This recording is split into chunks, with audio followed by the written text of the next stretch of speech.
Well, good evening, everyone. I am Mayor Aaliyah Gaskins, and it's my honor to welcome you to this important conversation.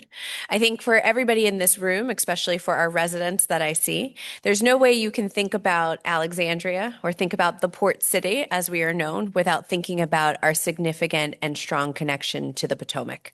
And so when many of us learned of the Interceptor collapse back in January, we had questions. I can speak for myself, but also for my colleagues and our city staff. We started getting 311s and phone calls and DMs and all sorts of messages asking, what does this mean? And what do we do? What's going to happen next? Now, since that time in January, a lot of work has been completed. And in fact, the flow has been restored to the interceptor.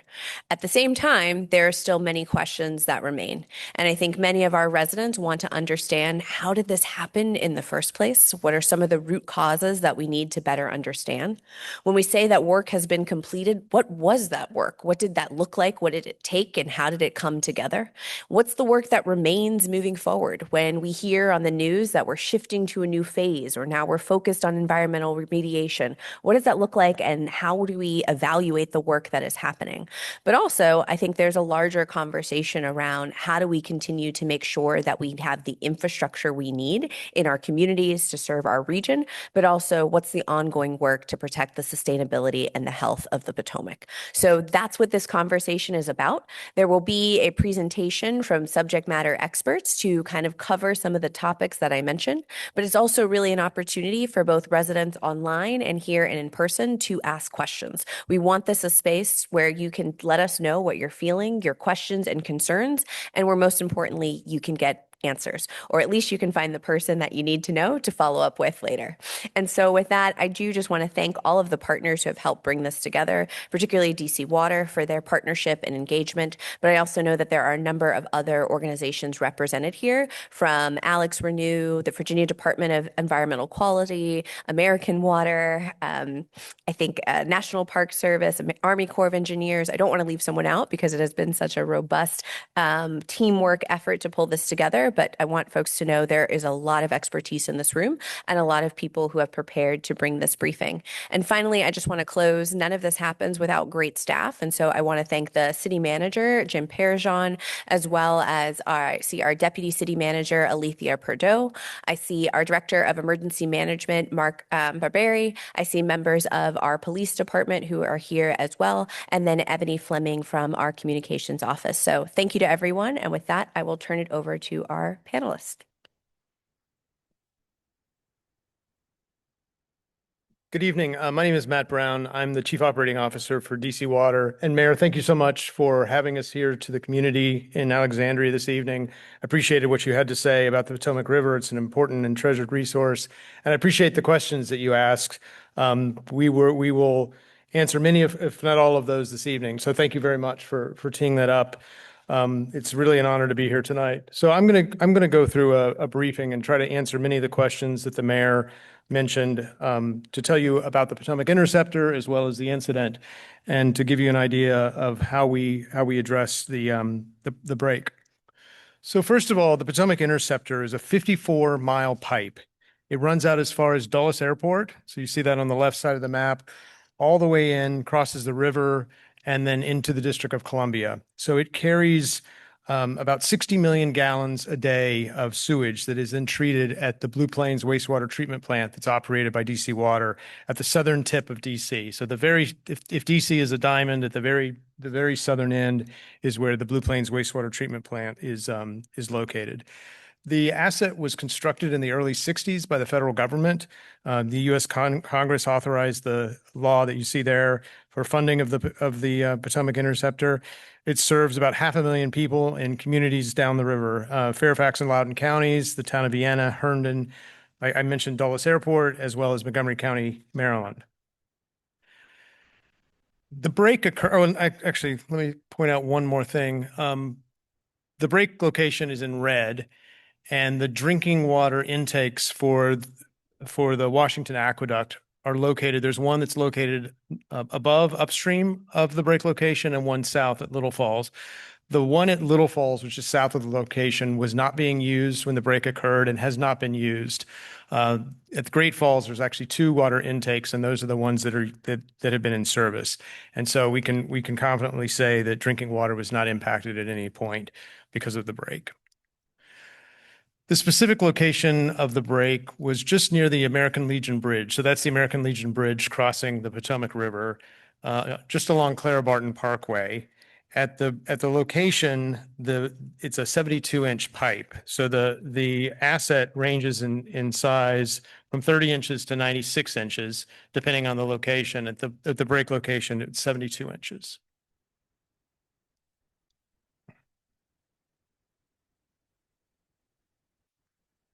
Having trouble changing the slides.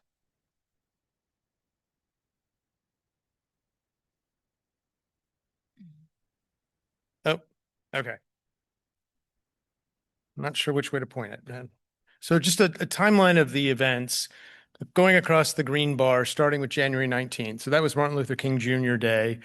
We became alerted to movement outside of an odor control facility that is operated along Clara Barton Parkway. So a camera noticed movement. We sent staff out to investigate and found that there indeed had been a collapse, and the wastewater was coming out of a manhole, running across the land and entering the Potomac River. And so at that point, we immediately sprung into action and began work on January 20th to put a bypass in place. And the concept there is that you take the flow out of the pipe above the break and put it back in below the break. So if you know that area, the C&O Canal runs along the Potomac River, and we were able to work with Park Service and make use of what was then the dry C&O Canal. And so 5 days later, on January 24th, we had 40 million gallon a day of pumping capacity, 40 MGD, with 6 pumps at 2 different manholes. And I have a picture of that in just a second. But that was the very first step in significantly reducing the amount of flow that was going into the Potomac River. You may remember that that was a period of time where it was very, very cold, bitter cold, and we did have some operational challenges because these pumps that take the water out of the Potomac Interceptor and push it over into the C&O Canal were getting clogged with wipes. So just a quick public service announcement from your wastewater authority. Please don't use those flushable wipes because they're not really flushable. They did clog up our pumps. And when that happened, we had to take the pumps out of service. And so they couldn't pump the wastewater. And so we did have some overflows from January 24th until January 28th when we were able to bring on additional pumping capacity. At that point, we were able to begin work on the excavation. And you may have seen pictures online as we started to excavate that pipe, we found that it was completely blocked. And that's fairly unusual for sewer breaks. Normally, if a sewer breaks, there's a collapse and then it's filled with dirt and you would find a sinkhole, but it typically doesn't block the entire pipe. That happened in this case, and that complicated the effort. So what we needed to do at that point was stop all of the flow into the pipe. And so we brought in additional pumps, constructed a pit where the flow was blocked, and that allowed us to fully excavate the pipe. We knew that the environmental work was important, and we began planning for the environmental rehabilitation early on in the process. At the end of January, started to put together plans, and my colleague Amanda is going to talk about what we've done in that area. But we wanted to start planning out and understanding what impact we had on that area. Obviously the water, and then off the C&O Canal, but the overland areas where the flow went when it came out of the manhole and went down to the Potomac River. We were able to even start the environmental remediation work in those immediate areas on February 28th, prior to even being able to fully complete the emergency repair. So I think that's really been key. And Mayor, you acknowledged staff. There have been a lot of people who've been working on this effort. A lot of people are here who have played a part in this really enormous effort. Our last overflow to the river was on February 9th. That was the last overflow from the site. And from that point forward, we did not have any additional overflows. So that's been over a month that flows haven't reached the river. And as the mayor said, on March 14th, we were able to bring the pipe back in service. So we completed an emergency repair. And to do that, we first had to remove the rock block, and then we reinforced upstream and downstream of the pipe. with an application called geopolymer. So it's a spray sort of cement that strengthens the pipe, and that allowed us to put the flow back in. That completed the emergency repair. And now we're transitioning to a capital improvement project. So there was a capital improvement project already planned for this area. We brought that forward. So we're advancing that work, and we're going to make use of the pits that are already there to speed the project. And I've got some pictures of that in just a second. Now I've got to figure out how to change the slide again. Okay, thanks. All right, so just some pictures of the operation. So the bypass pumps on the left, that's three, that was half of the 40 MGD capacity that was brought online at the beginning, 5 days after 5 days after the break. These are the pumps that brought the flow over to the dry C&O canal. Significant amount of work. These are plastic pipes. They all had to be fused on site, but a significant amount of effort, people working 24 hours a day in order to make that happen. The flow went down the C&O canal and then hit this cofferdam at the bottom, and then that channel on the far right, took the flow back into the Potomac Interceptor. So once that was in place, this is why we were able to significantly reduce the amount of flow that went into the river. The boulders, the rocks and boulders that we discovered in the pipe are there on the left. We believe that they were used as fill over the pipe. And so when the pipe gave way, the boulders went into the pipe and caused the blockage. The geopolymer application you can see on the right, that is how we strengthen the pipe, again, both up and downstream. And you can see that looks like almost a new pipe because you spray this application on. It has about a 50-year life, so it's a really good material, really good application that was appropriate for this emergency repair. I mentioned when we came across those boulders, we needed to stop all of the flow. So at that point, we constructed this bulkhead. And so it's the bulkhead that we were able to lift up on March 14th and return flow to the pipe. So that was a significant achievement. It was Saturday morning. A lot of us were there to watch that happen. And then that brought the flow back into the interceptor. You see this supportive excavation. So this is a trench. At the very bottom of that, you can probably see in gray the flow of the Potomac Interceptor, that 40 to 60 million gallons per day. This trench is going to remain open because this will allow us to complete a slip lining job. So slip lining is like taking a new piece of pipe and dropping it into the existing pipe. So it creates a pipe within a pipe and really strengthens it and provides a lot of longevity for the asset. So this, if you go by Claire Barton Parkway, you may see this pit still open. The emergency repairs are done, the flow is back in the pipe, and this will allow us to more quickly advance the capital project. I mentioned it was a big effort, and just some of the numbers. Use of that canal meant that we were able to avoid nearly 2 billion gallons of overflow that would have otherwise gone into the river. And so I appreciate the help of the Park Service in order to make that happen, and the ingenuity of the engineers and the staff at DC Water, as well as our contractors. There's a lot of debris that we hauled off site, equivalent to 1,300 cars. We had quite a bit of rags. I mentioned that earlier. We pulled out enough rags to fill a home swimming pool. So a significant number of wipes in the sewage. And then there were the operational needs. We brought in gravel to stabilize the ground. We brought in fuel every day in order to keep those pumps working, but it was a big effort. We will be taking questions at the end. If you want to scan the code, you can start entering those questions. And I'm going to turn it over to Amanda to talk about our environmental work. All right. Hi, everyone. So as Matt mentioned, as we were working on the actual emergency repair and dealing with the flow, we also knew it was going to be important to quickly start our environmental cleanup. So one of the first things that we started doing at the end of January was sampling in the Potomac River itself for E. coli. And we started doing daily sampling at 6 sites at the end of January. And then we added a few locations as we progressed, just based on community feedback and areas that were high use that we wanted to get information and data on.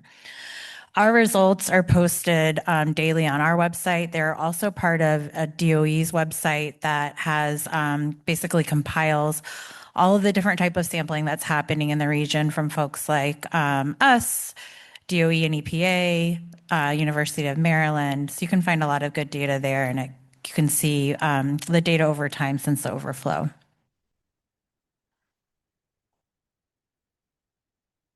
So this is what you'll see basically if you go to our website. I've pulled out what's been happening in all of our sampling since the beginning of March. So for E. coli, there's a criteria from EPA. It's 410 MPN per 100 milliliter, and that's basically kind of the safe recreational criteria that EPA provides. So that's what we are basically comparing our results to, that you can kind of see in the green and red. Red would represent anything that's over that 410 benchmark. But what we've been seeing is over time, basically, we're seeing that the values are pretty much returning to what they usually are under that 410 criteria. Now, I will say in the river itself and with E. coli, especially, there's a lot of variation, and that variation can be caused by a lot of things, weather patterns and rain, the flow in the river, urban runoff, and just other discharges to the river. So some of these high red marks that you're seeing are likely attributed to those types of things.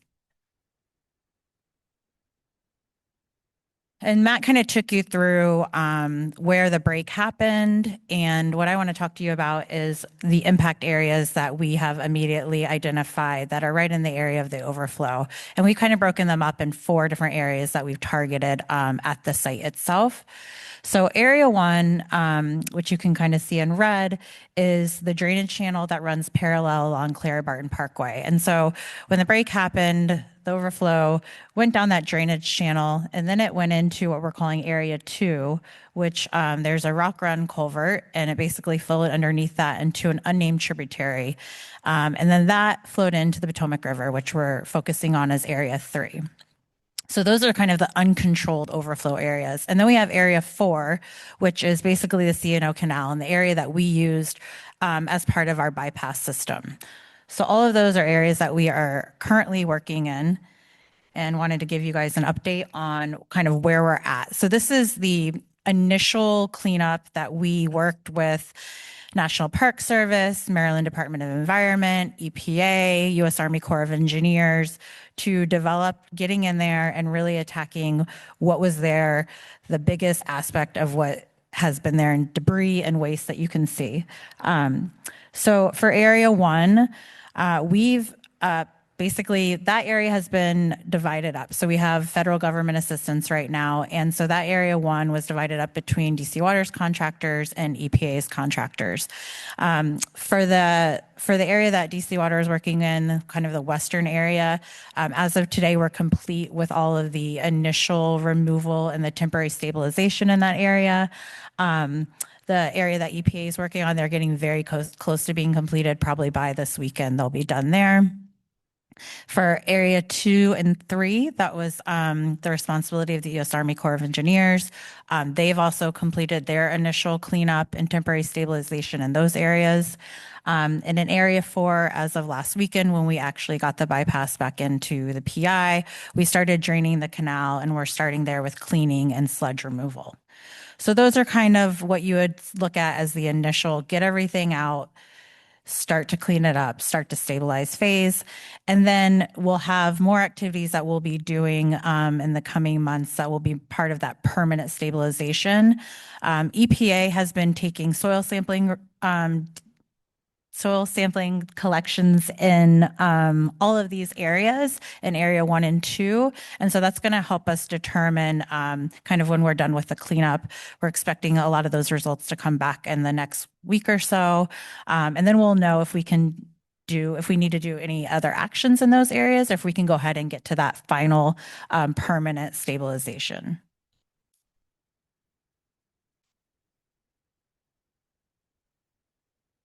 So after we kind of completed that initial cleanup, we have to look at some of the, holistic and longer term impacts that might have occurred out on the site. So we're working with the Maryland Department of Environment.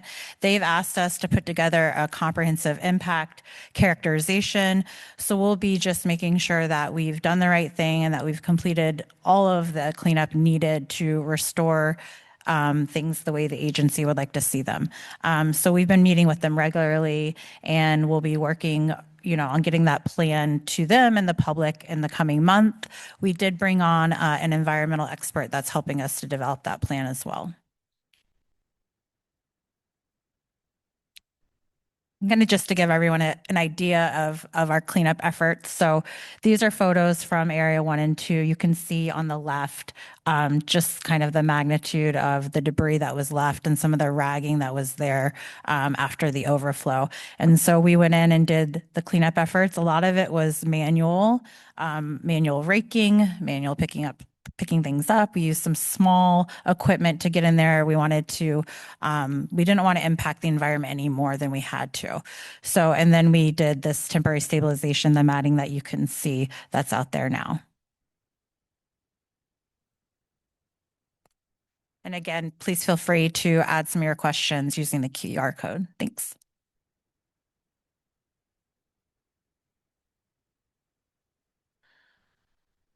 So DC Water has a capital improvement program. It's a 10-year plan to make investments in our water and sewer infrastructure. Included in that plan over the 10 years is over $600 million in work on the Potomac Interceptor. And within the first 5 years, there's about $350 million. And so these are examples of some of the projects that are moving forward.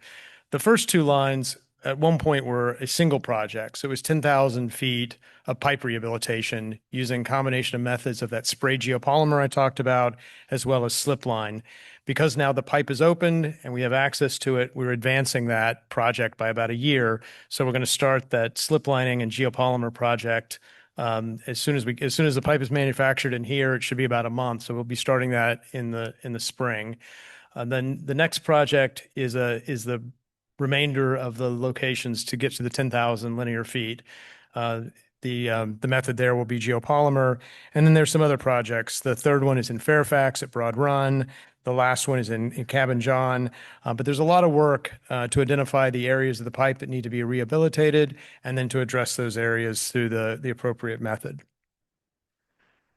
And so as we move forward, we're going to continue to do the environmental rehabilitation work, including the additional planning that Amanda talked about. We're going to be doing the next phase of the interceptor rehabilitation. And the first thing we're going to be doing is that 2,700 linear feet, and then we'll move into the other capital project. But we're going to continue to work and renew this asset. With that, I'm going to turn it over to the Director of the Department of Environmental Quality from the Commonwealth, Mike Rolban. That way.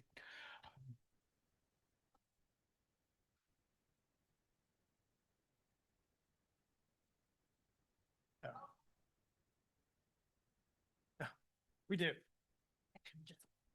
Just wait that way. Okay.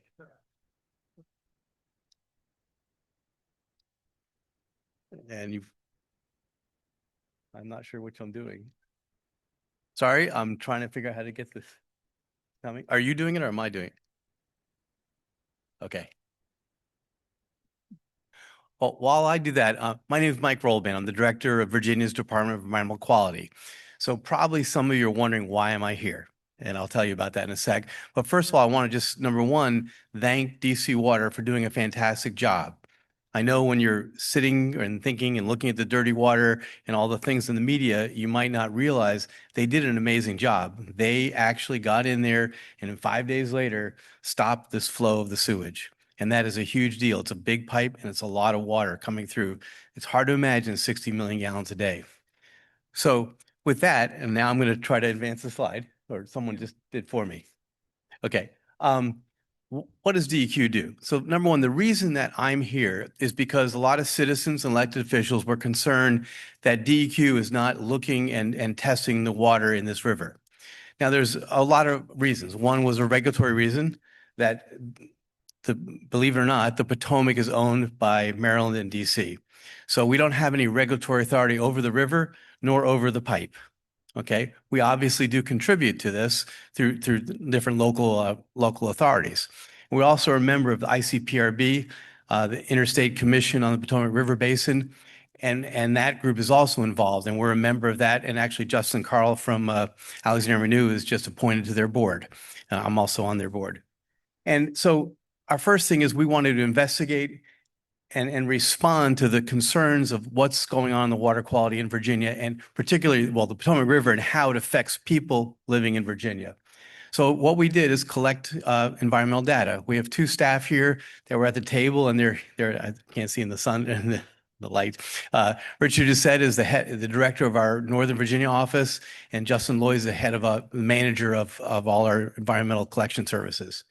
So this is just an example. We have a few boats, and when the first incident occurred, it was ice. We don't have icebreakers, but we had to wait a little bit for it to melt. But we went out there on the river and started doing testing. So this slide gives you a little bit of a description of, number one, the monitoring locations. Because if you looked on the maps earlier, the monitoring, it's obviously, in certain people's opinions, DC and Maryland centric. We wanted to look at Virginia, but we also wanted to look at the Virginia embayments that we always look at because of potential effects on shellfish. And also they're kind of with the tidal river, there's a lot of pollutants that sort of sit there and move back and forth. But also we wanted to look at our shoreline, and also what's not really mentioned here or described is the river main stem. There was a lot of concern about maybe the pollutant loads are moving differentially in this river system, and that is moving faster down the main stem where the water is deeper and runs faster than on the edges, and that's where most of this data had been collected before. The other thing is we looked at a little more bacteria, E. coli, obviously, but also, and word I can never pronounce, Enterococci, but that affects shellfish in the saltwater areas. So the Virginia Department of Health, VDH, Lance Gregory's here, they also helped us and conducted some of these samples, and we do this work jointly. So we also looked at that bacteria level, and obviously fecal chloroform from the waste that was in there. Now, we had a lot of partners. So Virginia Department of Health, obviously, I just mentioned, they helped us a lot. Alexandria Renew, they helped us by using their laboratory services because the next one, the Virginia Department of Consolidated Laboratory Services, couldn't handle the volume of samples that we were sending in a timely manner. So they helped us as well. And then we hired through our emergency fund an environmental contractor to help in that first little bit of time. We just didn't have enough staff deployed from different offices to jump in that first week. So environmental science also helped us. And so we're looking at, obviously, the freshwater and also the transitional and saltwater areas, because a lot of concern from watermen and oyster aquaculture people that they were being affected by this as well. And these are the thresholds that we're looking at from EPA as to what's bad. So the next slide is a timeline of the sampling, and this is obviously just sampling specific before you had a nice presentation on the timeline of the actual work. And this is when we started sampling, but I think the number one thing is that VDH issued a recreational advisory. Technically, it doesn't meet the criteria because of the time of year, because most people don't recreate. Although I will tell you, way back in the 80s when I lived in Alexandria, I had a sailboat and I used to sail in the winter. I just used a wetsuit because I had a catamaran. And we used to go swimming starting in 1978 in the Potomac River, and I'm still alive. But that being said, I wouldn't recommend it. I heard now, I didn't know it was against the law, actually, till just recently. But be that as it may, so we started conducting these samplings, 25 samples in a 49-mile stretch of the river. We had our contractor helping us. VDH now has partially lifted their recreational advisory on May 5th, and they've, I believe today or yesterday, you just did it totally right. Lance says yes. We've also been sampling some of the Virginia embayments because of the concerns of watermen. So this map shows you all the sampling. So obviously we're going down way past the 301 bridge. And when I say we, it's us and VDH. And so we're looking at the overall system of the river and how it might affect residents in Virginia in particular, on the shore and in the water. So this is the March 9th sampling results, and I believe that we just got the results today that's on our website, or it will be tonight or tomorrow morning. But this was the latest round. And these are the thresholds for the three different things we're testing for. And the good news is we're significantly below all these thresholds. And if you go to our website, you can't miss it. There's a banner. and you can click on it and you can see a interactive GIS database that has every sample that our agency and VDH has taken in this area. We provide this data as well to both Maryland, DC Water, and DOE. So we believe that based on these criteria, the water is safe for contact. It's still not recommended that you swim in that, but that's more of, I grew up in Vermont in my interim period as a kid, and I didn't know you're not supposed to swim in the rivers. But seriously, it's not a recommended thing, but you can safely contact the water now. The other thing I want to talk about is loading, because a lot of people thought that this was a horrible thing, and it is a horrible thing, but they thought that it would destroy the river. And what I want to tell you is I'm an engineer, and so I just said, well, what's the load? Because on the back of the envelope, I didn't think it was that big a deal in terms of the total annual loading of our primary pollutants that we're concerned about, which is nitrogen, phosphorus, and sediment. So while it's disgusting what was in the river, and we don't want that to happen, this actually happens every time there's a significant rain in this area. Okay, we have combined sewer overflow systems in Alexandria and DC. Now, the good news, Alexandria will be complete this summer, and it's a major accomplishment with both city investment and the Commonwealth of Virginia's investment to stop this problem, or almost stop it. There'll always be some type of event that could potentially overflow. DC is also in that process. They'll finish by 2030. The summer 2030, I think, is the date. And they've already finished one of the three main watersheds, the tunnels, and they're working on the other two. So the river is getting much cleaner. I mean, like I say, I swam it in 78. I don't recommend it. I did a lot of work in the water in the 90s here. And again, it's so much cleaner now, and it's going to be even cleaner. But that's why, when you stop and think about it, if we have several 100 million gallons of sewage a year going in a typical rain event into this river in this urban location, is this that bad? So what we did is simple math. We took the typical concentrations of sewage for this location and multiplied by the volume, and came out that it's less than 0.5% of the annual load. Now, again, it's not good, but that's why you haven't seen the terrible effects that some people might have suspected initially.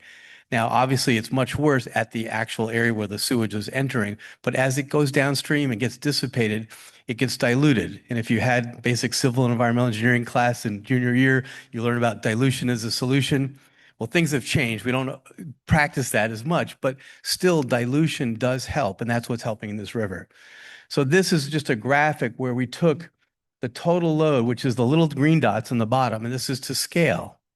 What's the sewage spill load from sediment, nitrogen, phosphorus relative to the pollution diet, the TMDL, the total maximum daily load for the Potomac River, as well as for the entire bay? And this helps explain why we don't see the effect that we thought at first was going to happen. It was just simply looking at the total loading numbers. And I'll digress for a second. A slide I don't have is talking about the bacteria. And the ICPRB did a study in a presentation a few weeks ago where their scientists looked at the half-life of E. coli in this temperature water at the time and said that it had a half-life of 1 day, and at 10 days, it was a 90% reduction. That supports the measurements that we've made that are not showing for over the long term, these high levels of bacteria because they're dissipating because of that short half-life. And as it gets warmer, believe it or not, that'll actually help some of the bacteria. It hurts other things, but with the nutrient load, but there's a balance. Now we just finished our emergency sampling program because we're not seeing problems. So what we're doing now, Justin's team is going back to their normal routine sampling.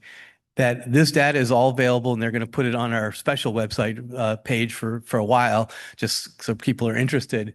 But this is our normal sampling protocol. Some are monthly, some are every other month. There's little asterisks that show it. And again, we're focusing on the embayments where we typically see the worst problems in Virginia, on Virginia shores. So I think this complements greatly the DC Water and DC and MDE and EPA measurements that are happening right now to show you that the water is actually safe for contact. And from a waterman standpoint, the oysters have never been affected. They're farther enough downstream where there's salt water past the 301 bridge that we have never seen an effect. With that, someone made a QR code that's beyond me, but there's a way to ask questions that way. Thank you.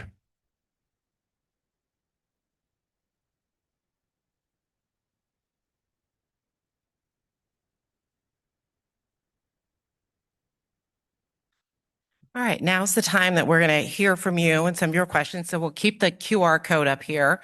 We have a number of questions that have already come into us, so we'll start with those. But keep those questions coming. In some cases, we might have a couple people who have sort of the similar questions. So if I don't ask your question exactly, it's possible that it's just wrapped in with somebody else's. So let's start with, will the agencies commit to a formal multi-year monitoring framework to protect our biodiversity as well as lead efforts to recover critical habitat and species loss? So I think that would go a little bit to the environmental rehabilitation plan. And then I think if DEQ can maybe talk a little bit about that role as well. Yeah, so I think that's something that will be considered as we work to develop this comprehensive plan for the Maryland Department of Environment. We'll talk about if there are going to be needs for long-term monitoring and what that would look like. So I think that's still to come from the DC Water and Maryland side. DEQ's aspect of this is going to be just for water quality monitoring. And again, we have a routine program that we've been doing for years, and we'll continue that as I just showed on that last slide. So we have a couple of questions that are sort of very similar. And I think you addressed some of this, but maybe if you can go in a little more detail. Do we anticipate that there will be any additional seasons of river pollutants that will set back healthy fishing and oyster season?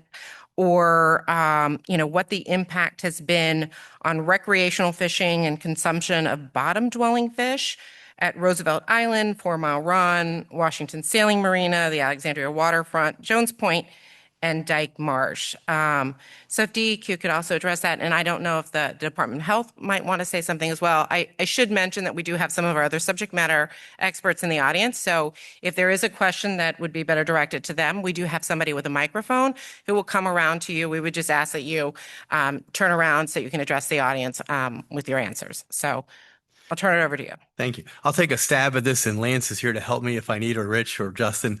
But we at DEQ and the VDH do not believe that there's going to be any significant impact to recreational activities or fisheries for a couple of reasons. Number one, as I mentioned, the loading is just not that significant compared to the loading that this river is typically getting. And over time, what's going to be amazing is just this summer, we're going to stop the flows in Alexandria. And within 3 and 4 more years, I guess, we'll be stopping it totally from DC, and we've already stopped part of it. One of the watersheds, the Anacostia, is already done. So what we expect is continual improvement. It's already coupled with the improvements that done at Blue Plains. So the overall is this river is just going to be getting cleaner and cleaner. This is a temporary insult, and we expect it to improve. From a fisheries standpoint, I've also talked to the Department of Wildlife Resources, which is our fisheries experts, and they don't believe that there's any significant impact. Number one, there hasn't been on shellfish. Number two, from the bottom dwelling fish, they don't expect that there'll be any negative health impacts in VDH, although it's a Maryland river, so maybe defer to Maryland. They would actually be the agency that would issue any fish advisories. And Lance, do you want to add anything?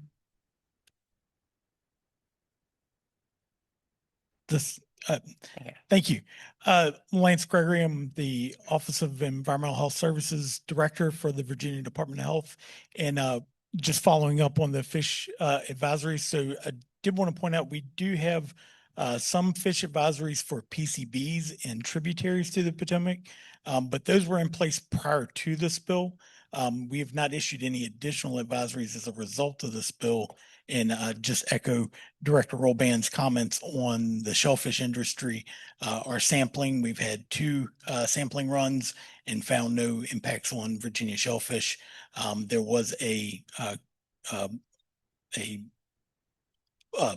Maryland Department of Health put in uh, sorry, a advisory that was just precautionary as a result of this bill, and that was lifted, I believe, on March 10th for their shellfish. That was up to the 301 bridge, and then we have been sampling from the 301 bridge down in the Virginia tributaries, and again, no impacts that we've seen so far.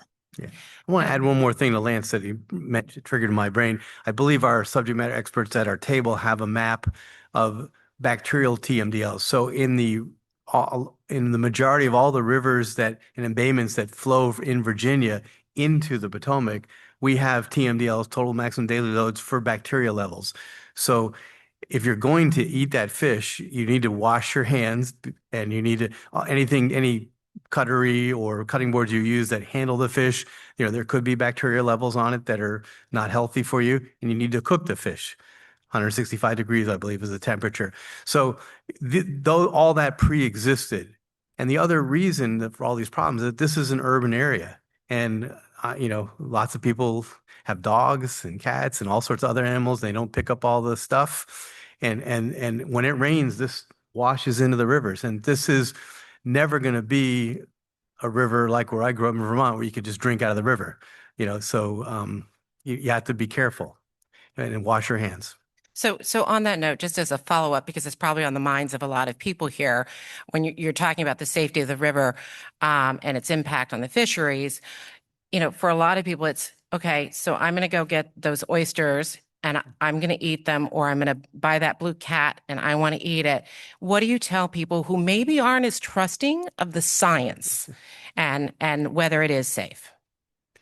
Well, I'm an engineer, not a health person, but I will say, and maybe Lance can jump in, but typically people recommend that you cook it.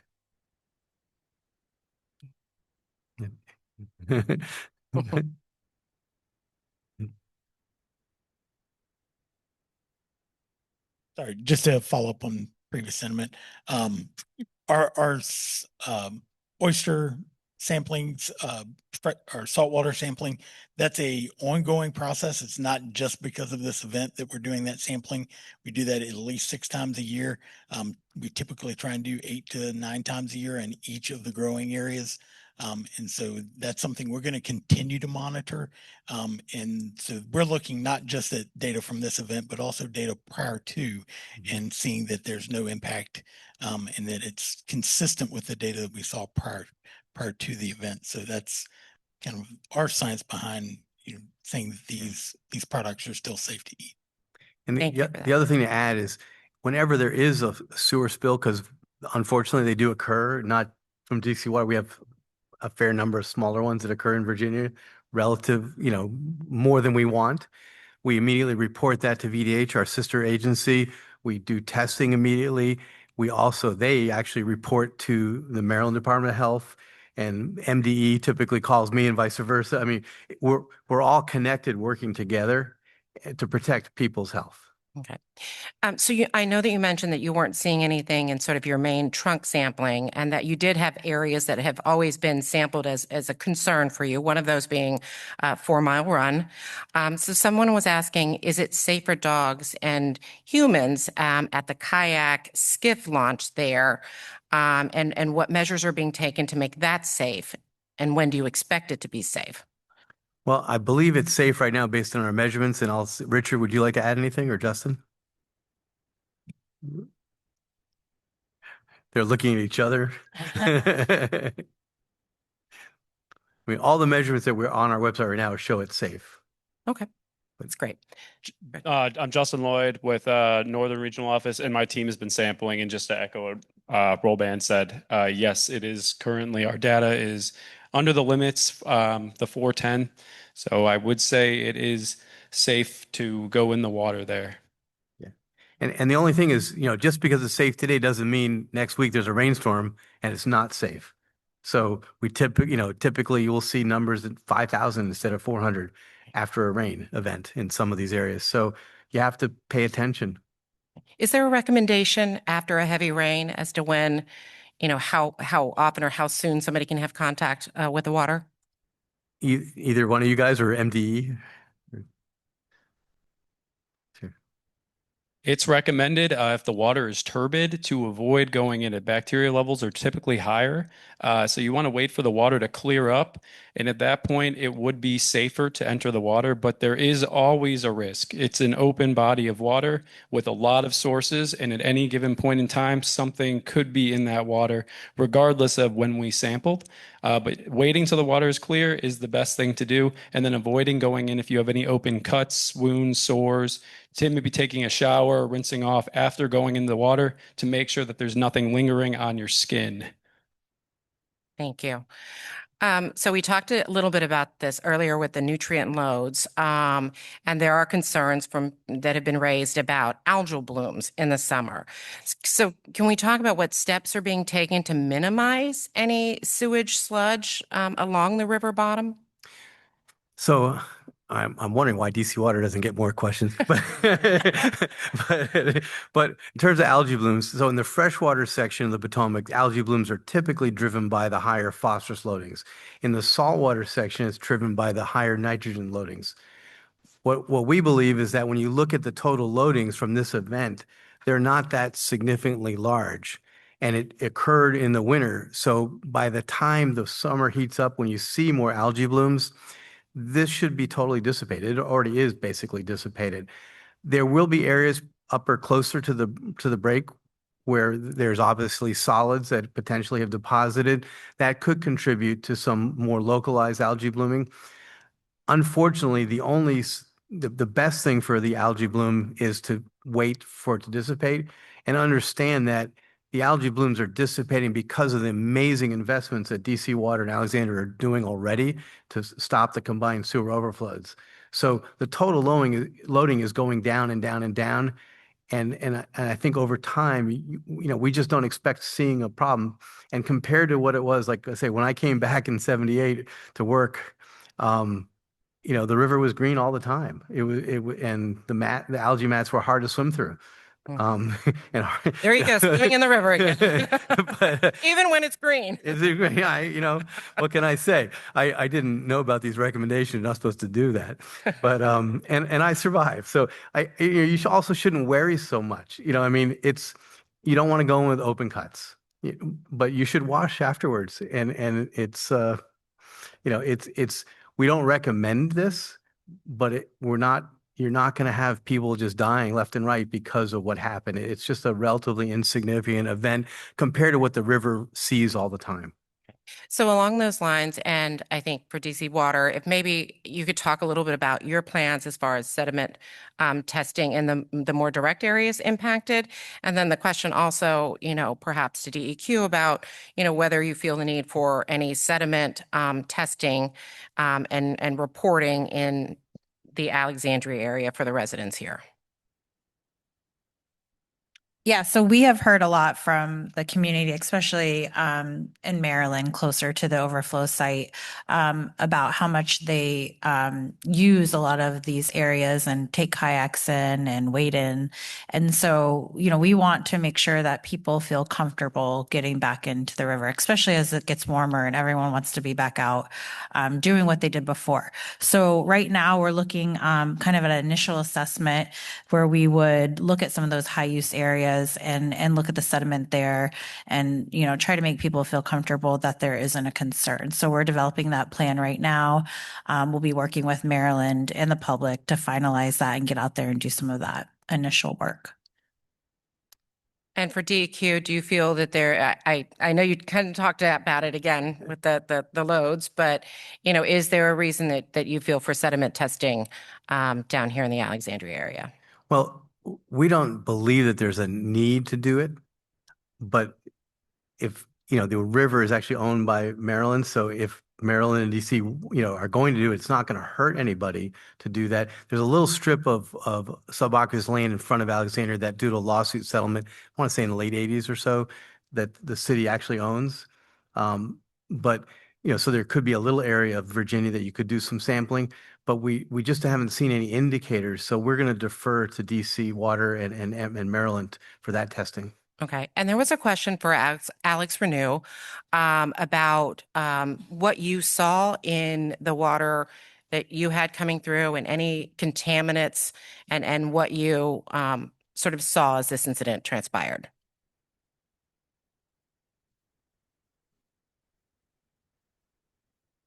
Good evening, Justin Carl, General Manager at Alex Renew, and I think we responded to Mr. Collison on this question already. We started testing on February 18th, and since we've been testing, we've seen E. coli levels near Jones Point Park at near background conditions in the Potomac. Thank you. Thank you. Could we speak to any concerns about the cascading impact on the food web, the effects due to sewage contamination, potentially in the sediment? Are there any particular concerns for the Arlington and Alexandria region, such as elevated testing for 4 Mile Run? Is there anything the public can also do as citizens in their science efforts, or simply to make note of observations as well? For me again? I think so. So like for 4 Mile Run, there's very little effect on 4 Mile Run just due to the flow of the water. So the water's flowing the other direction. Right at the mouth, there are obviously some tidal movement back and forth, but we don't see any need to do any additional testing.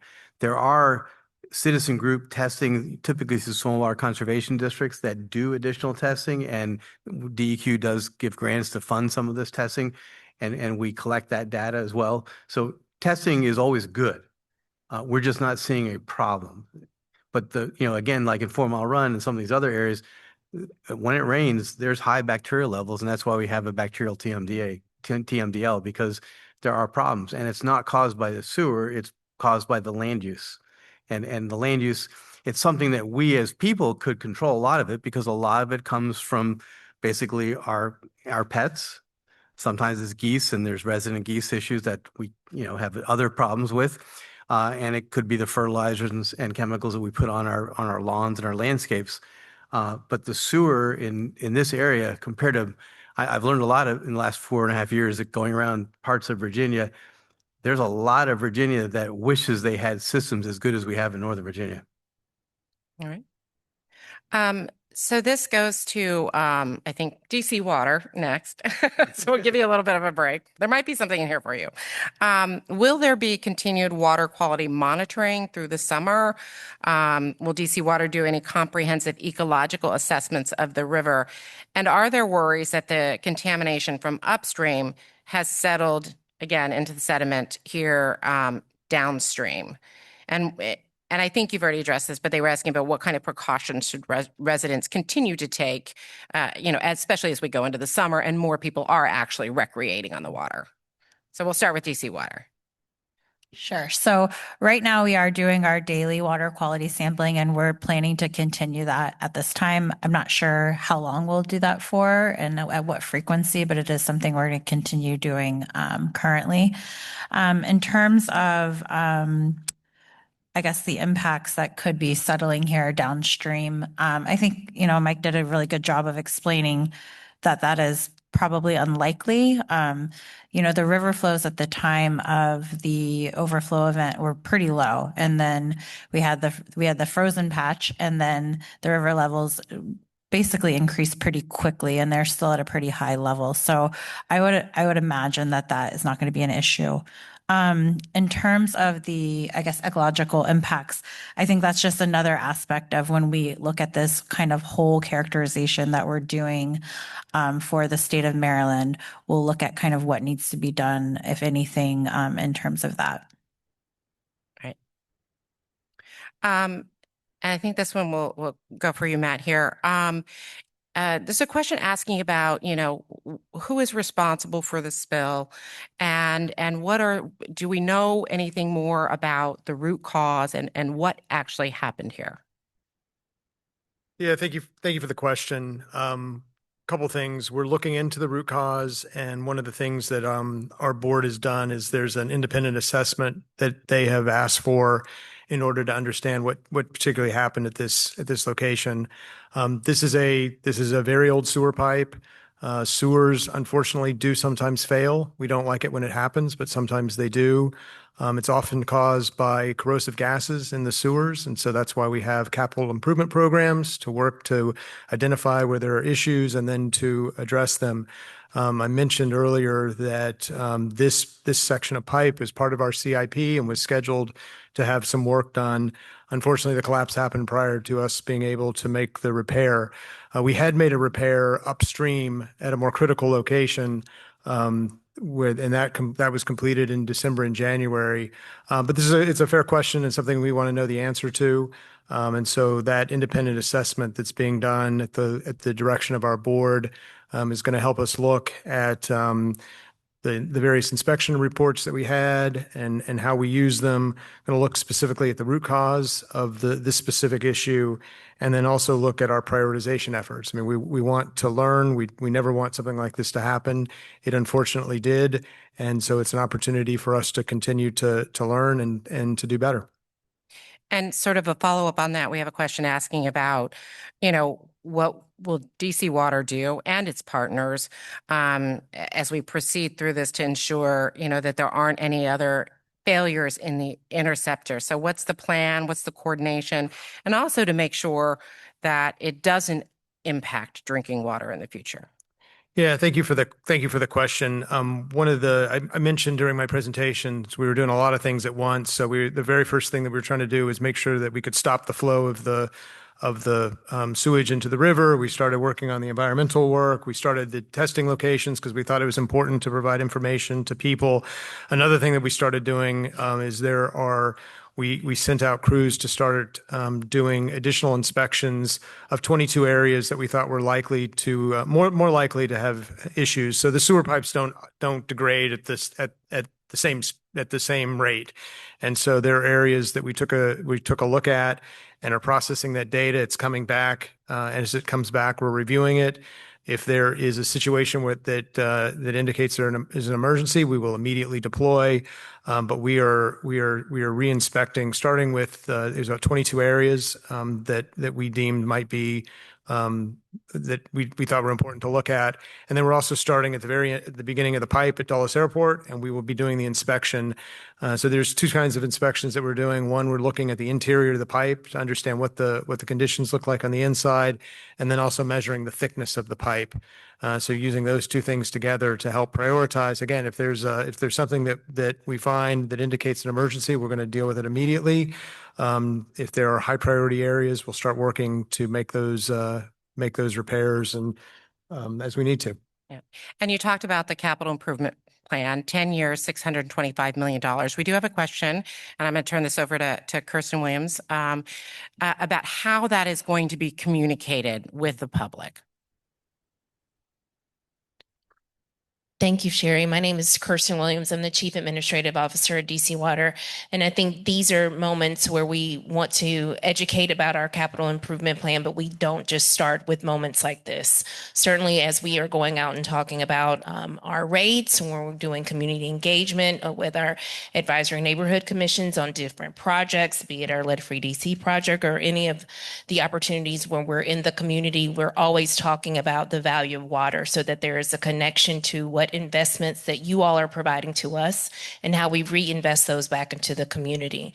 So these moments, both virtual, hybrid, in person, we try to take advantage of as an opportunity to educate. And in some ways, certainly these moments are an opportunity for us to listen. And I think that's always critical when we have moments like this to understand where we may have had some missteps, where we need to improve. And these are things that we take critically important as we try to ensure we're educating effectively about investments, the Potomac Interceptor, very technical projects that sometimes you have to explain in a way that everyone can understand, even getting into the schools to educate our little people all the way up so that there's an understanding there. Hope that answers the question. Thank you. So I know you mentioned that the river, it falls under Maryland's jurisdiction and DC's jurisdiction. But we do have a question on how involved DEQ will be in reviewing the plans for the rehabilitation. At this moment, there's no plans for DEQ to be reviewing their plans because we don't regulate it and we don't own it. But we're more than willing to look at them if that would be helpful at all. But realistically, the expertise here is significant, and I don't think you need our input in that. I would add that there's a great article in the Washington Post recently where it was written from the perspective of the pipe. And I don't know if people have read that, but it was a great article. And, this pipe's done a really good job for a long time. It just got old and it needs to be fixed and improved. And this problem is not limited to DC or Alexandria. It's throughout the country. We have an infrastructure investment problem. The American Society of Civil Engineers has a report card that comes out, I think, every 4 or 5 years, and we get very low grades in our infrastructure. Spending money every month on your sewer bill is not popular. To increase it a few bucks to rehab the pipes you can't see.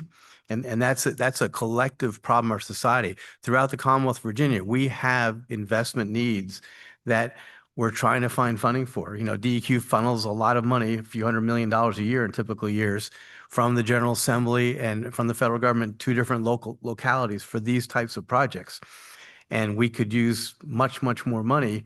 It's just not popular because you can't see the sewer. So if you want some amusement, read that article. The other thing I might add is that, and then this is not from a DEQ perspective or Department of Health perspective, but common sense. If you're recreating in urban waters in particular, wear some river shoes when you're getting in and launching your canoe or kayak, because there are things. I got a cut in the Shenandoah just canoeing one day a few years ago, where someone dumped a bunch of broken bottles and other stuff I won't talk about in the river. When in a really remote area, it was very pristine, you would think, and I got some bad cuts and infected from that river. So if you wear river shoes, just use a little common sense when you're in the water. So when incidents like this happen, it obviously raises questions about environmental protection.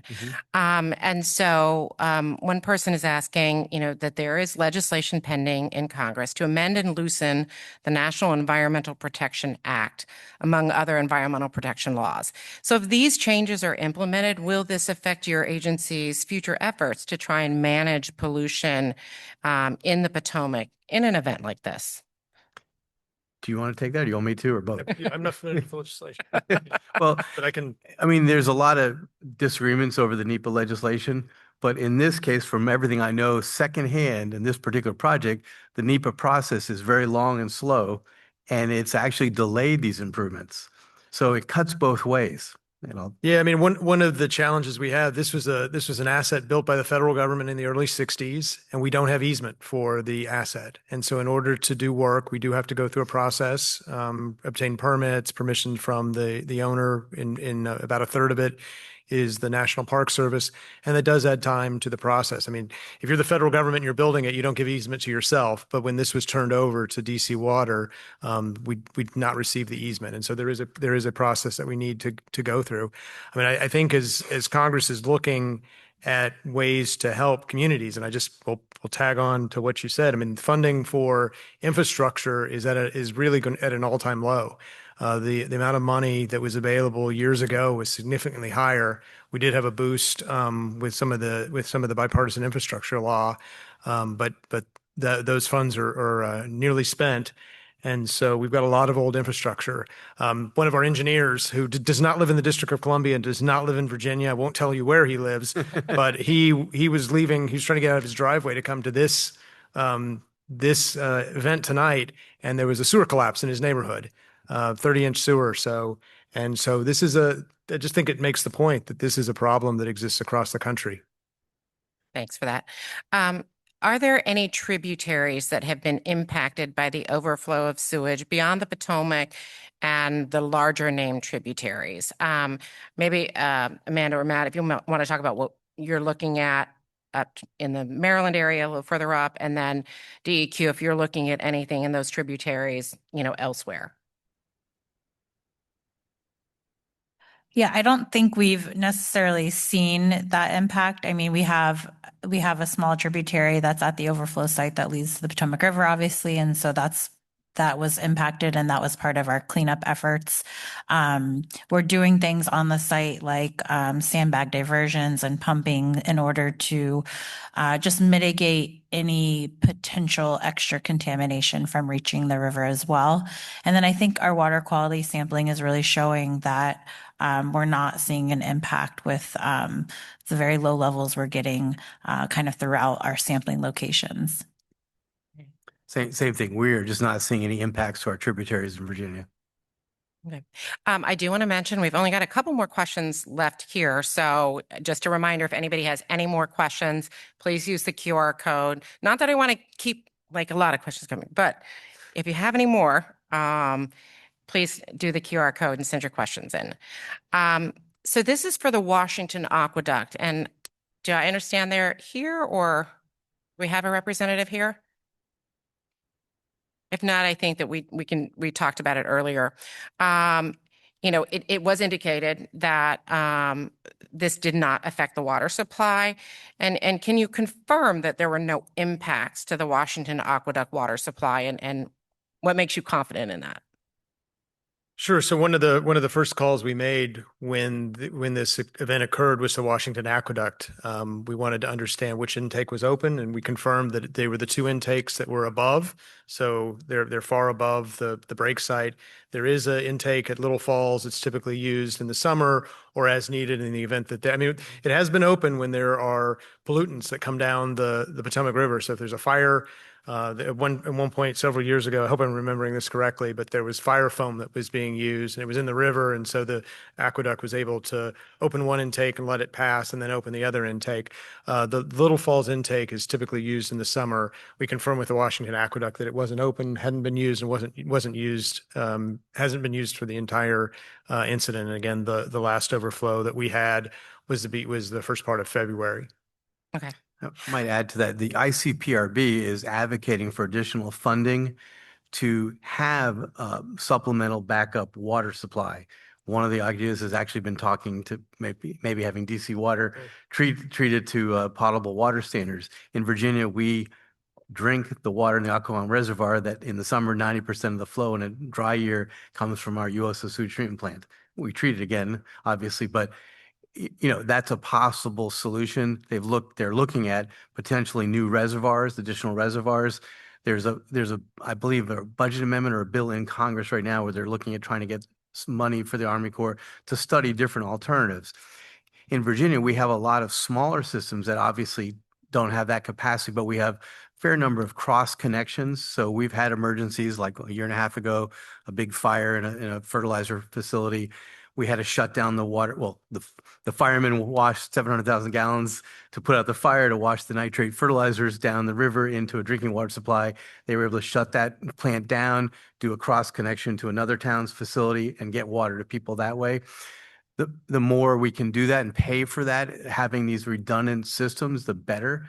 Not everyone has redundancy. The DC DC area is kind of a unique system in that we don't have any significant redundancy. Yeah. And that's something that from a terrorism standpoint, people have talked about since 9/11, and it's still being talked about in Congress, and that's a funding need as well as just infrastructure. And that's an issue that DC Water is heavily involved in, right? With, looking for that second source and exploring those options that he talked about. Absolutely. So other communities, especially large cities across the country, have multiple sources of drinking water. And so in the event that there's an issue, they're able to rely on the other sources. So we've been heavily involved in working to find a second source. And one of the solutions may be pure water DC, which would make use of effluent. That we spend a lot of money in chemicals and time at Blue Plains treating that water. I think a couple additional steps and we would be able to use it as potable water. So that may be one solution.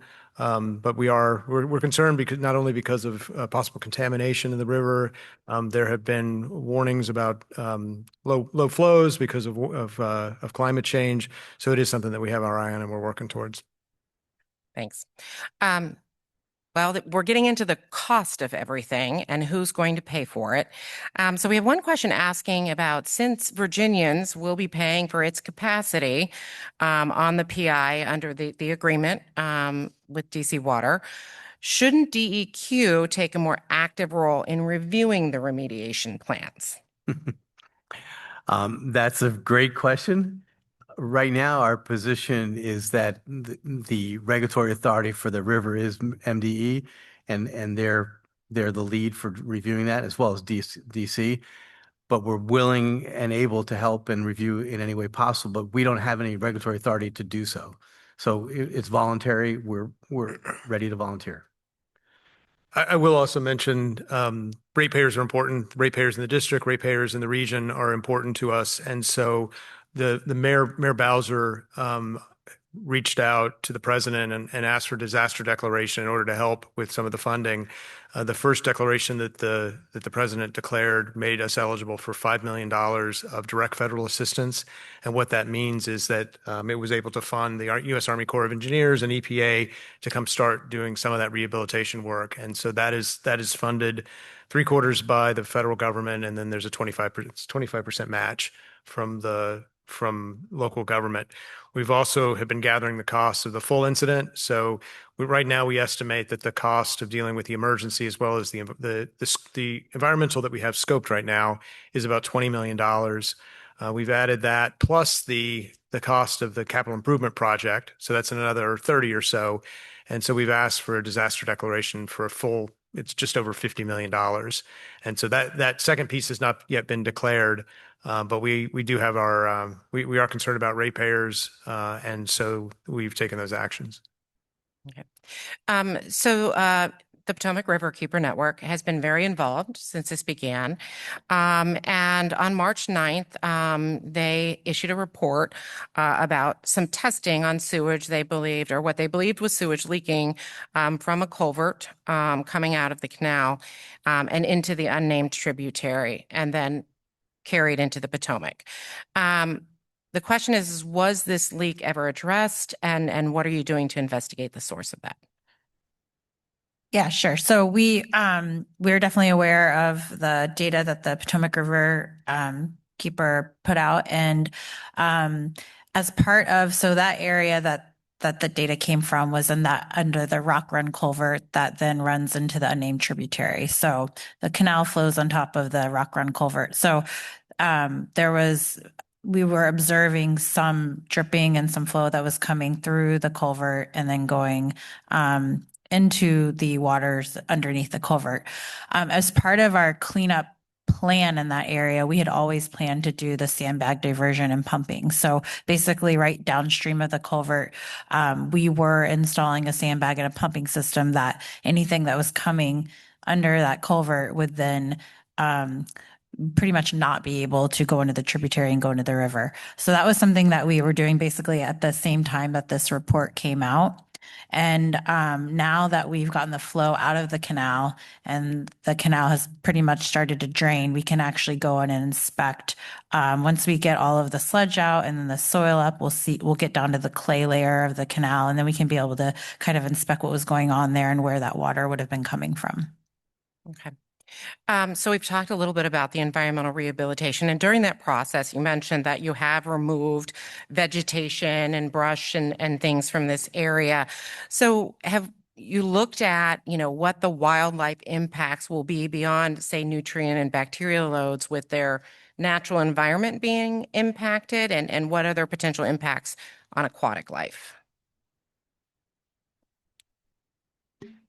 I guess for the first question in the wildlife, we didn't see any direct observable wildlife impacts. Now we did have to, dig up some of those areas, and we worked really closely with Maryland Department of Environment and MPS on basically what we're going to do there and basically causing the least amount of additional impact to the environment. We also have some pretty stringent requirements with MPS, so they're the landowner in that area, of when we do our permanent stabilization and our seed mix, making sure that those things are native and that we're putting things back the way they were before. For aquatic wildlife, we also didn't see any observable impacts. But I think just continuing with our water quality testing and then doing some of this additional sediment testing will kind of help answer that question as well. Yeah. And based on what DEQ is seeing in your testing, do you have any indications of impacts to aquatic life or wildlife? We haven't seen any such impacts, and we think obviously there has to have been some temporary impacts, but it's a resilient system and it should rebound rapidly. And the work that they're doing is they're bringing native plants back, for example, and native seedings, and it should all it'll recover over time. I've done a lot of restoration in my career before I retired to come here, and it's amazing how resilient these systems are. It does take time. Yeah. And we talked a little bit earlier about trust, right? And rebuilding the trust. And people might not necessarily trust being out on the water, and that impacts, the businesses, the fisheries. So the question being asked is what's being done for economic relief for those businesses and fisheries that, might have been impacted by this? I will defer. Yeah, I mean, I think it started with stopping the flow. I mean, that was the very first thing that we had our eye on, was to stop the flow to the river, and that's where we focused our efforts. We immediately started doing the water quality testing in order to provide data so that people could make good decisions. I mean, I appreciate all the information from the Virginia Department of Environmental Quality about the lack of effects that you're seeing. So I think it's sharing data, making sure people know. We want people to use the river. We spent a lot of time with very passionate people who spend a lot of time with the river, and we want people to feel safe going to the river. That's why we're committed to the testing. That's why we're committed to this next phase of the rehabilitation plan, and we're committed to the science and the data moving forward. So I think that's what our commitment is. And I believe our partners at some of our other community meetings in DC and in Maryland have talked about looking at other maybe small business type opportunities and things like that, right? Right. In Maryland, a speaker last night talked about the Small Business Administration working on some initiatives there. So that's a place that could be a resource. Yeah. And certainly as we get that information, we'll share that with the public as we work with our partners on those types of things. Going back to the sediment testing, what obstacles are there, if any, to expand the sediment testing on shorelines downstream of the direct impact site? So I don't know if we want to talk about sort of downstream from the direct impact site and I'm not sure if they also mean further downstream into Virginia's areas. I don't know if there's necessarily obstacles. I think it's a matter of putting our resources where they should go and where we need to focus. So I think that, we're going to look at these high use areas that are in the vicinity of the overflow, and we're going to make decisions kind of based on science and working with the partners on any longer term or testing, or if we need to expand that area. Okay. And sediment testing, and any obstacles to doing any additional sediment testing further down in Virginia waterways? The only obstacles that we have is just simply financial. Someone has to pay for it. And so the question is, who pays for it?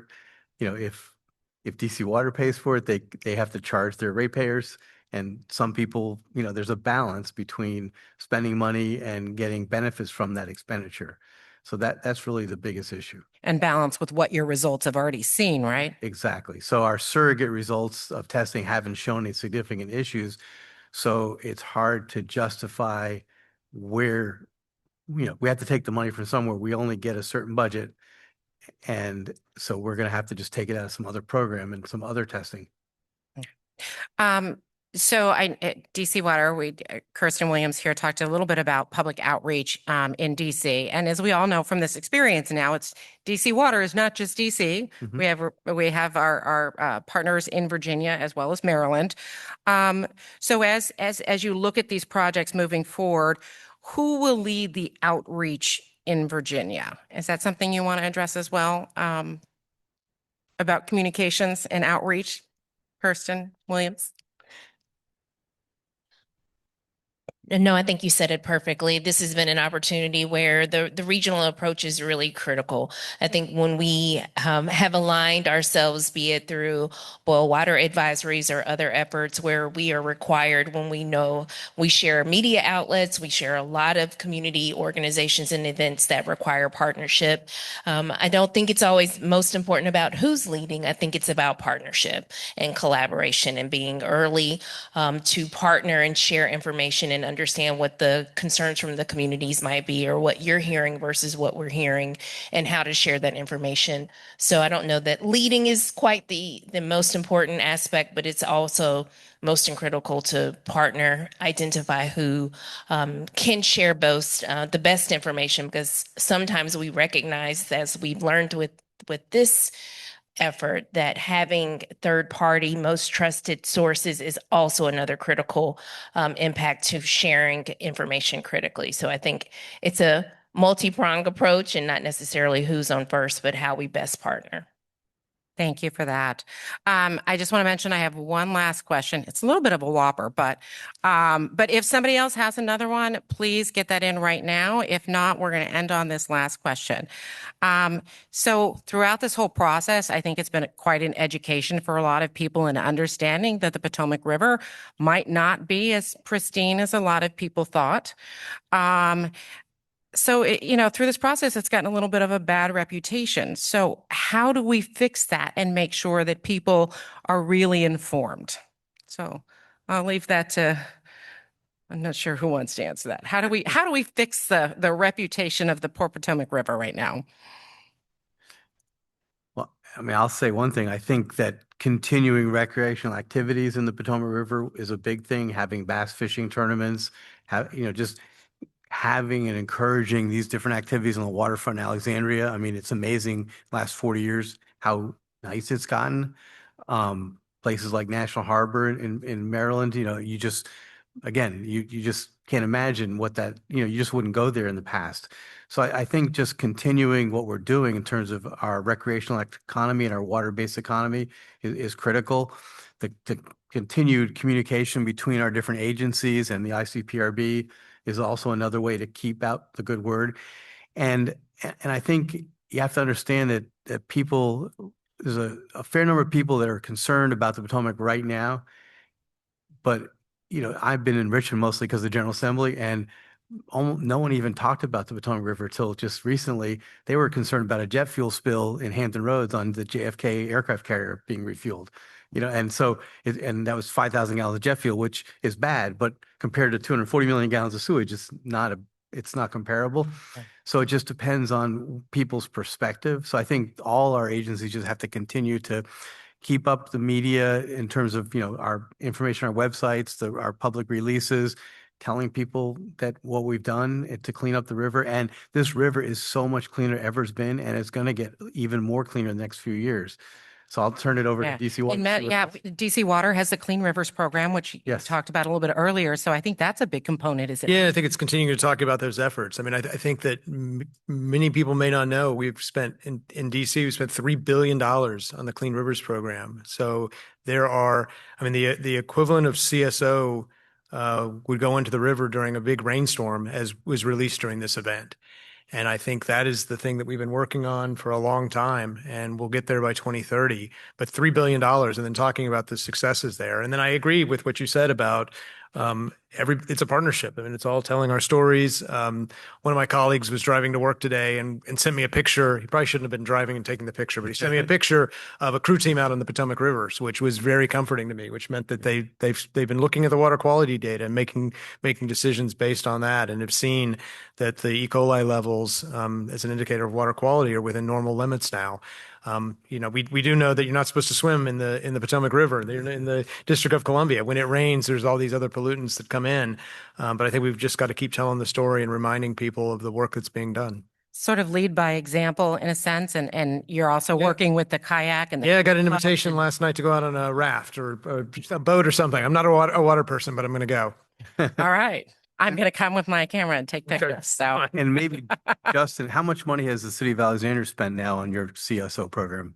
615 million. Sorry. 650. Yeah, we spent 615 million here in Alexandria. Yeah, these are huge investments that are I mean, making amazing differences. So, I mean, not to make this, say this is good that this happened, but I mean, we had a 30-inch sewer break yesterday that was alerted to me. We had one last week.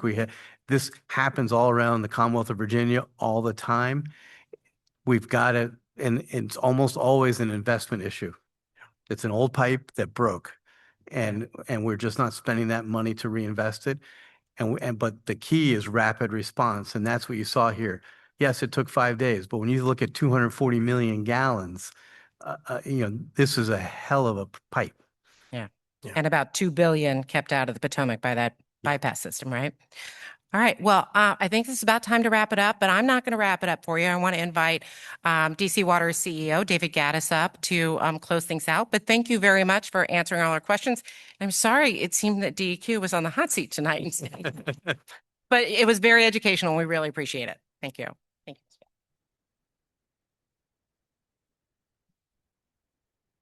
Thank you very much. You did a great job, Sherry, as you always do. So thank you very much.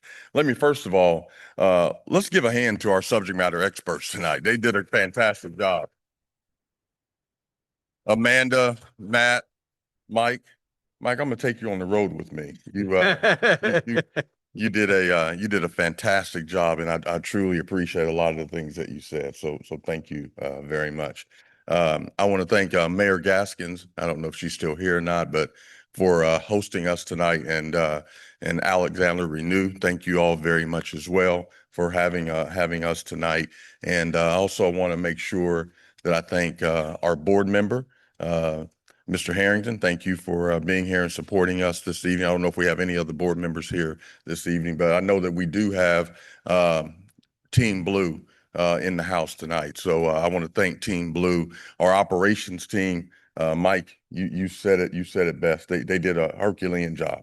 This was unbelievable what we were able to do, and we were led by a number of different individuals, but especially our chief engineer. So thank you very, very much, Dr. Juan. Thank you very much for everything that you did as well. And this has been a very, very tough 57 days for DC Water. As has been said up here a number of times, this was an old pipe. And that whole PI line is very old, but we are doing everything that we can to make sure this does not happen again. So we're doing inspections and just looking down the line and getting inside the pipe and figuring out what's thinning, what isn't thinning. We're also going to figure out what the loads are on top of the pipe as well, since we know that is one of the things that may have been part of this loss. So there's a number of things we're taking a look at, and so we're doing everything we can to make sure that everyone stays safe. We're investing money in the Potomac and making sure, and also the Anacostia, as Matt said, we've invested $3 billion. By 2030, there'll be very, very limited excursions into the Potomac. I think on the Anacostia, we had one last year. And so, these are the type of things that we know that we can do. These are the type of things that we are going to do. And we know that it's an impact, and it's an impact in your community. And we know that what we do is an impact in your community. Water is life at DC Water. It is truly life at DC Water. And so we care, and we're going to be honest and transparent. We're going to solve this issue that we have in front of us and make sure that it doesn't happen again. So I want to thank you all very much tonight for listening to us. And please stay in tune with us on our website. We'll try and keep you informed. We do a great job. I want to thank our operations team, but last but not least, I want to thank our communications team. In a crisis, having a great communications team does you well. And our communications team, led by Miss Williams, did a fantastic job. And I have to make sure I thank John Lyle as well for everything that he did in his team. So thank you all very much. Thank you for listening. If you have any additional questions, please don't hesitate to ask us. Thank you very much. Have a great evening.